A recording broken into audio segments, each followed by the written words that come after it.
መጣ ከወራት ሁሉ ተወዳጁ እንግዳ ለቀናት ቆይታ ሊያርፍ እኛ ዘንዳ ትርፈ ብዙ ነው ወሩ ከስሩ ለተጎዳ ሀያም በርታ ለሚያጓጓ ምንዳ ነንና ሁላችንም የኃጢአት ባለዳ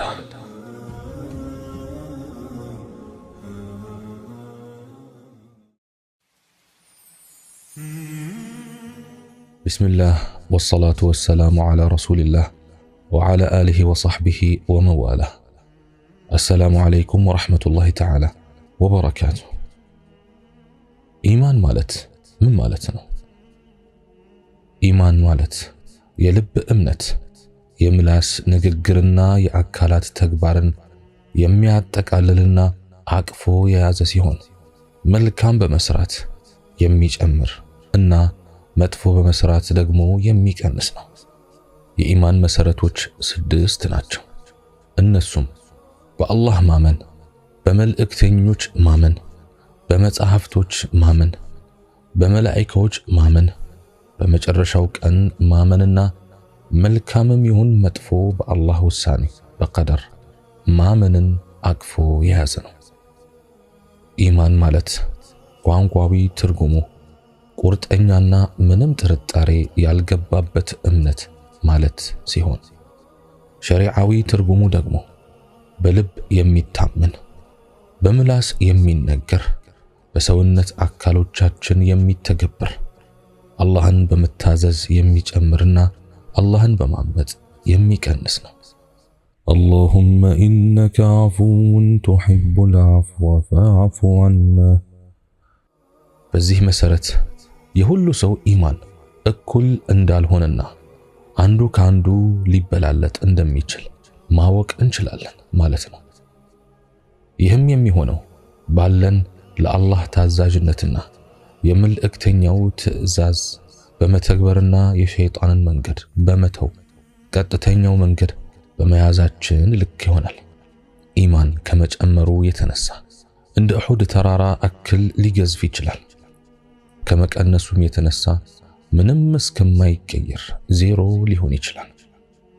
ኢማን ከ73 እስከ 79 ቅርንጫፍ ያለው ሲሆን ከነዚህ ውስጥ ዋናውና ቁንጮ ላኢላሃ ኢላላህ ወይም ተውሂድ ነው። ዝቅተኛው ደግሞ ከመንገድ ላይ አስቸጋሪ ነገር ማስወገድ ነው። አይናፋርነት ከኢማን ቅርንጫፎች ውስጥ አንዱ ነው። اللهم إنك عفو تحب العفو فاعف عنا። የኢማን መዳከም ምልክቶች ብዙ ሲሆኑ እንደየድክመቱ ሁኔታና ደረጃ ከሰው ሰው ይለያያል።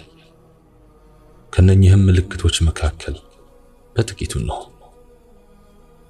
የታዘዙበትን ነገር በሚፈልገው መልኩ ከመፈጸም አንጻር መሳነፍ፣ የአምልኮ ተግባራትን በህያው ልብ አለመፈጸም፣ ለሱብሒ ሶላት ዘግይቶ መነሳት፣ የጀማዓ ሶላትን አለመናፈቅ፣ የግዴታ ሶላቶችን እቤት መስገድ፣ ግዴታዎች ባለመወጣት አለመጨነቅና አለማዘን፣ ወደ ጁምዓ ሶላት ዘግይቶ መሄድ፣ ከሶላት በኋላ ተጣድፎ መውጣት፣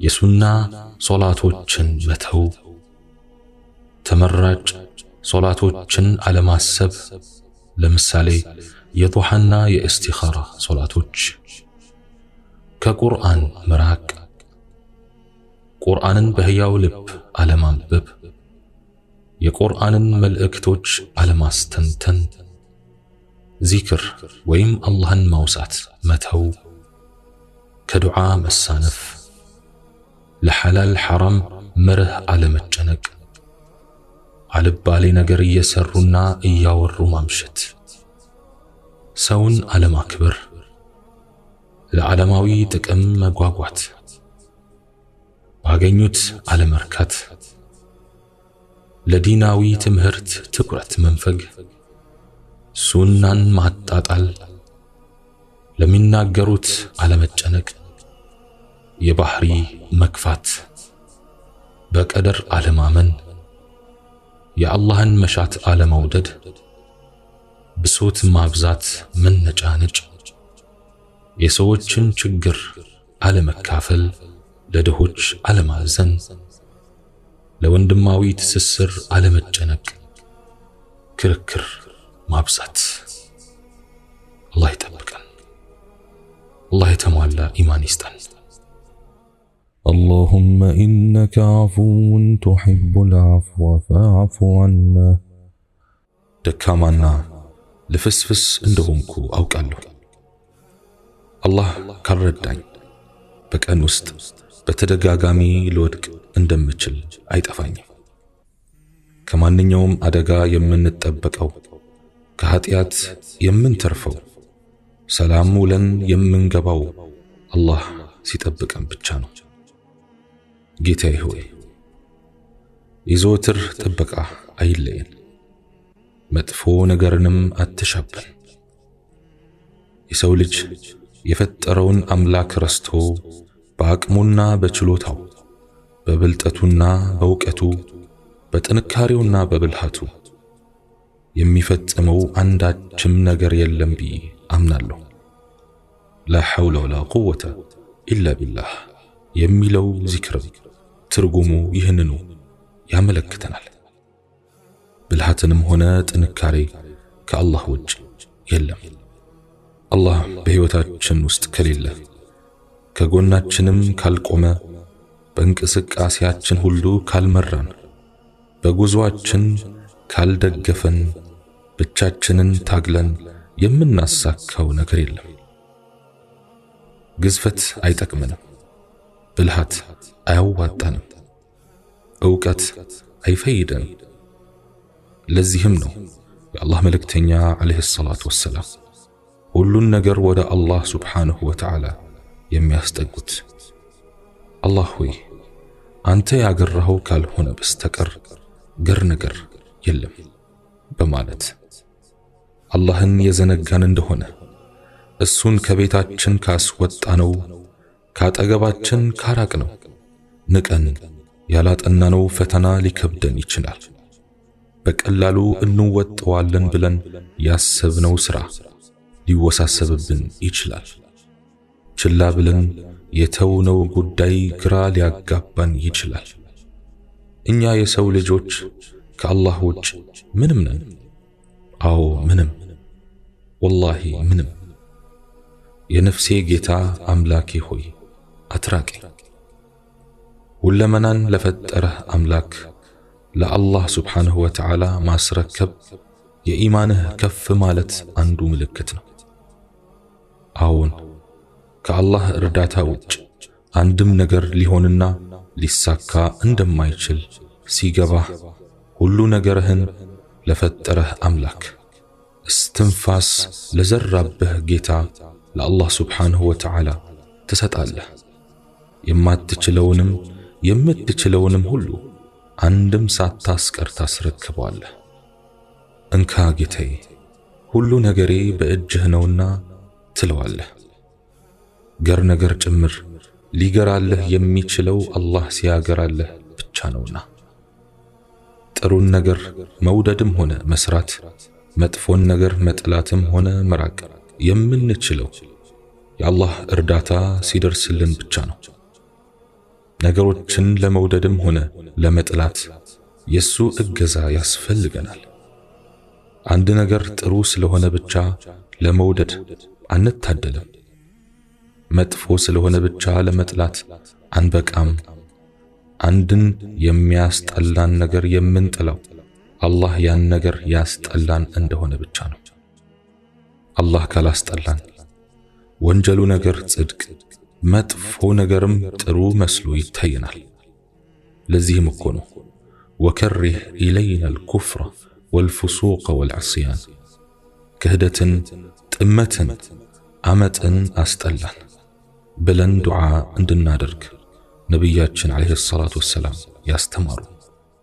اللهم إنك عفو تحب العفو فاعف عنا ሲጥልብህና ውድቀትን ሲሻብህ ጽድቅን አሽሾ ከኃጢአት ያጎራብታል። ከበጎ አውጥቶ ወንጀል ጋር ያዛምዳል።